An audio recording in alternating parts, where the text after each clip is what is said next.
সফলতার সংজ্ঞা শুধুমাত্র টাকা ইনকামের মাধ্যমে হয় না, অর্জনের মাধ্যমে হয়। এই দেখুন, আপনাদেরকে যে আমি বলি, যারা বুঝেন না, যারা নতুন, তারা বকনা দিয়ে শুরু করুন। কেন এই কথাটা বলি তার একটা উদাহরণ আজকে আপনাদেরকে দেখাবো। সম্পূর্ণ ভিডিওটা দেখবেন, তাহলে আপনাদের অনেক উপকার আসবে।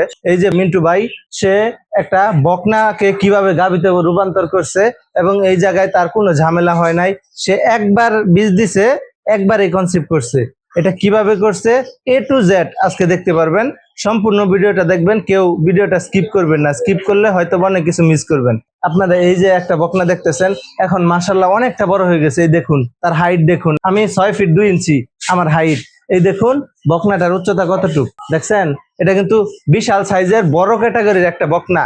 এই বকনাটা এখন 3 মাসে প্রেগনেন্ট আছে, এর ভিতরে বীজ দেওয়া আছে। এটা 3 মাসে প্রেগনেন্ট।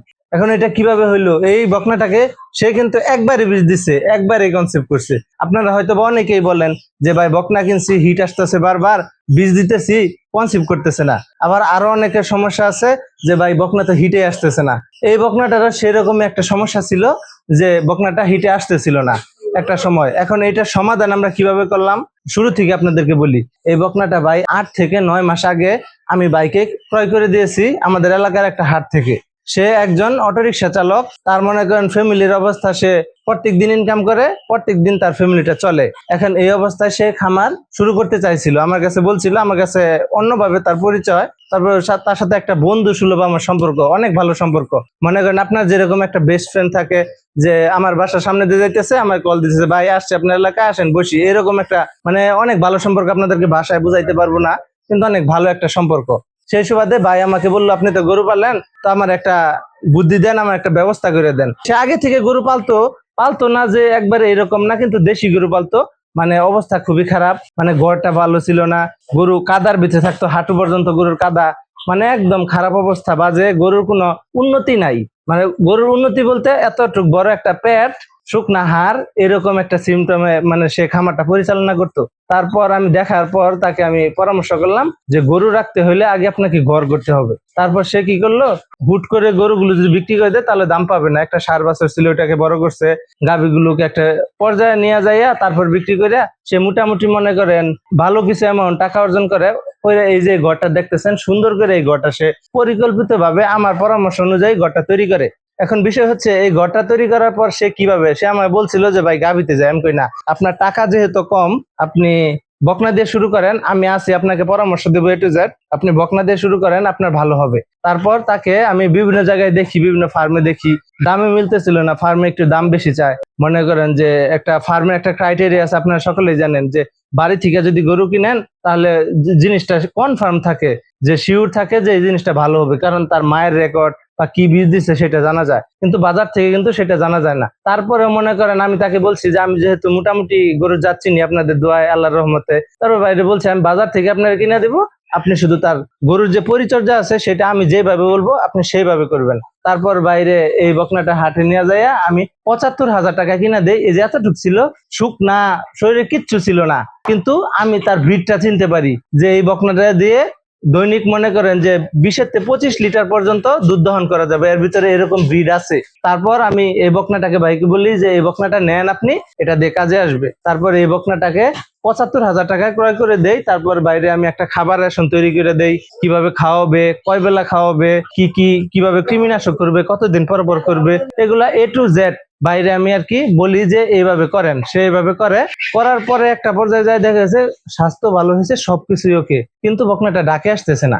আমি যেহেতু প্রফেশনাল, আমি এই বিষয়ে জানি, অনেক অনেক বকনা আমার হাত দিয়ে প্রেগনেন্ট হয়েছে। তারপরে আমি বাইরে বলি যে এটা ভিতরে হাত দেওয়া লাগবে, জ্বরের কন্ডিশন সম্পর্কে বুঝতে হবে, তারপর আমরা পদক্ষেপ নিতে পারবো। যে কথা সেই কাজ। তারপর একজন আমার যে পার্সোনাল একজন ডাক্তার আছে, মানে তার আমি খুব পছন্দ করি, আমাদের এলাকায় শামীম ভাই, তার সাথে আরেকদিন আরেকটা ভিডিওর মাধ্যমে আপনাদেরকে পরিচয় করাই দিব। সে খুবই প্রফেশনাল। সে মনে করেন কাজ করবে, শিওর হয়ে কাজ করবে। কিরকম শিওর? আপনার যেটুকু কাজ করবে কোনো জায়গায় ভুল রাখবে না। যদি মা হওয়ার উপযুক্ত না থাকে সে বীজ দিবে না, সে বলবে না যে টাকা দেন গরম পানি করেন, এইরকম কোনো কিছু বলে না। সে ডিরেক্ট এসে আপনার বকনা চেক দিবে, ভিতরে কি কন্ডিশন দেখে বীজ দেওয়ার উপযুক্ত হলে দিবে, নয়তো দিবে না। সে এরকম ভালো মানুষ। এরকম এই কর্মী লাখে একজন মিলে না।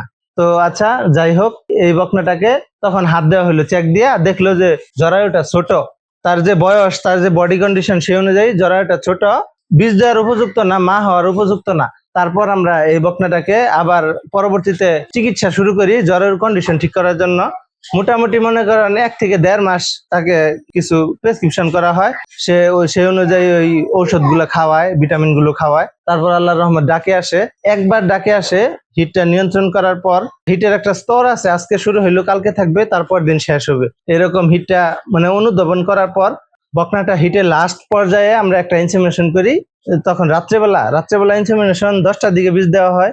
দেওয়ার পর তৃতীয় দিন আর কি, এই গরুগুলো সাধারণত 3 দিনের আগে হিট থামে না, যেগুলো বেশি পার্সেন্টেন্সের হাই ম্যারিটের ফ্রিজিয়ান গরু। যারা পুরাতন খামারি আছেন তারা জানেন, আর যারা নতুন আর তারা হয়তো নাও জানতে পারেন। তবে বেশি পার্সেন্টেজের গরুগুলো একটু হিট বেশি মাত্রায় থাকে। তো হিটের লাস্ট পর্যায়ে আমরা ইনসেমিনেশন করি, আল্লাহর রহমত কনসিভ করে। তার যেদিন ইনসেমিনেশন করি তার পরের দিনই ব্লিডিং হয়। ব্লিডিং মানে হচ্ছে অবলেশন, এটা সবসময় খারাপ কিছু না। আপনারা মনে করেন যে রক্ত আসলে ব্লিডিং হইলে কনসিভ করবে না, এরকম কোনো ভয়ের কিছু নাই, এটা স্বাভাবিক একটা প্রক্রিয়া, আপনারা এটা ভয় পাবেন না। তার পরবর্তীতে এই বকনাটা আল্লাহর রহমতে এখন প্রেগনেন্ট আছে বর্তমান। এই বকনাটা দেখেন, তার 75,000 টাকার একটা জিনিস এখন দেখেন 1.5 লক্ষ টাকাতে পরিণত হয়েছে।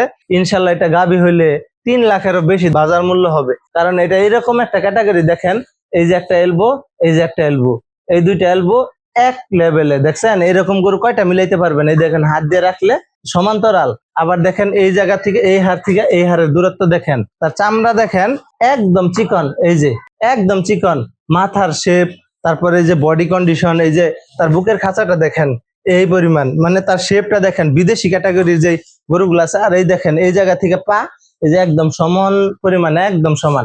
ভালো গরুর যে সকল বৈশিষ্ট্য আছে সব তার ভিতরে আছে। কিন্তু দুঃখের বিষয় হচ্ছে এই বকনাটা যখন ক্রয় করে নিয়ে আসি, তার এলাকার লোকজন, এলাকার মুরব্বী যারা আছে, তারা এই গরুটা দেখে তাকে কটূক্তি করছে যে এটা কি মরা না জেতা বুঝা যাইতেছে না, এটা কি নিয়ে আইলি, এটা কোনোদিন মানে প্রেগনেন্ট হবে, এরকম টিটকারি দিছে তারে। দেওয়ার পর আমি তাকে বলছি আপনি নীরব থাকেন, আপনার জবাব আপনার ফসল আপনার গাভীর মাধ্যমে আপনি দিবেন। যখন আপনার গোয়ালে আপনি প্রথম ল্যাকটেশনে 25 লিটার 30-এর কাছাকাছি দুধ দহন করবেন, তখন তারা নিজেরাই জবাব পাবে, তখন তারাই আপনার কাছে আসবে, বলবো আমার একটা জাত দিবি, এই কথাটা বলবো, আপনি মিলাই নিয়েন। আমি এই কথাটা তাকে বলি। তো আপনারা দেখেন, যদি আপনারা শুরু করেন, আপনাদের ইচ্ছা শক্তি যদি ভালো থাকে, একটা ভালো গাইডলাইনে থাকতে পারেন। আবার বলতেছি, আপনারা যদি প্রফেশনাল কারো গাইডলাইনে না থাকেন, আপনারা পারবেন না, আপনারা কোনো না কোনো জায়গায় ফেল করবেন। যদি একজন অভিজ্ঞ মানুষের শরণাপন্ন থাকেন, তার পরামর্শ অনুযায়ী কাজ করেন, আপনি অবশ্যই কামিয়াব হবেন, অবশ্যই সাকসেস হবেন। সফলতা শুধুমাত্র দুধ বিক্রি করে টাকার মাধ্যমে না। এই দেখেন একটা বকনা, সে একবারে বীজ ধরাইছে, এটা তার জন্য সফলতা। এটা তার মনোবলকে আরো তীব্র করে দিবে, কতটুকু সে মানসিকভাবে শক্তিশালী হবে, এটা যারা বকনা ক্রয় করছেন, যারা প্রেগনেন্ট করাইতে পারছেন, তারাই বুঝতে পারবেন। অতএব যারা বকনা দিয়ে শুরু করতে চান, একটু লং ট্রেজেক্টরি, মানে একটু লং টাইম সময় লাগবে, কিন্তু সফল হতে পারবেন। আর যারা গাভী দিয়ে করতে চান, তারাও করতে পারবেন, কিন্তু অবশ্যই প্রশিক্ষণ নেবেন, প্রশিক্ষণের কোনো বিকল্প নাই।